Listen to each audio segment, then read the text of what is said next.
Vous trouverez également ceci dans 1 Corinthiens chapitre 6 verset 19. Version Louis II. C'est bien écrit, ne savez-vous pas que votre corps est le temple du Saint-Esprit qui est en vous, que vous avez reçu de Dieu et que vous ne vous appartenez point à vous-même? Oui, son désir, c'est de vous revêtir de l'étoffe même de son Saint-Esprit. Il souhaiterait habiter en vous, afin que votre vie soit une manifestation de sa sainte présence partout où vous irez.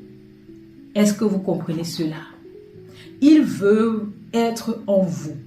Il veut habiter en vous au travers de son Esprit Saint afin que votre vie soit une manifestation de sa sainteté, reflète sa gloire partout où vous irez. Car comme il est écrit dans le livre de Matthieu, chapitre 5, verset 13, « Vous êtes le sel de la terre. Mais si le sel perd sa saveur, avec quoi la lui rendra-t-on?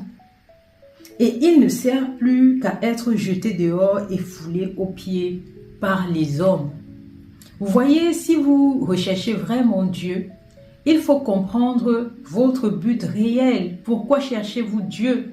Parce que lorsque vous cherchez Dieu, non seulement vous devez appliquer les 2 premiers commandements dont dépend toute la loi du Seigneur, et vous devez apprendre à devenir le sel qui a de la saveur. Parce que votre vie doit refléter un exemple et permettre aux perdus, aux âmes perdues de revenir au Seigneur.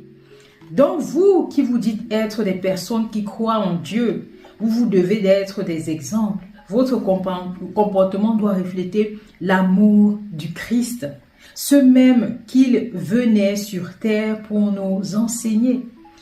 Il nous dit au travers du livre de Jean, chapitre 12, versets 46 à 48.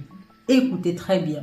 « Je suis venu comme une lumière, afin que qui croit en moi ne demeure pas dans les ténèbres. » Verset 47 nous dit, « Car je suis venu non pour juger le monde, mais pour sauver le monde. » Et Jésus nous recommande aussi à travers du livre de Matthieu chapitre 5 verset 14 d'être les lumières du monde. Il nous dit, vous êtes la lumière du monde.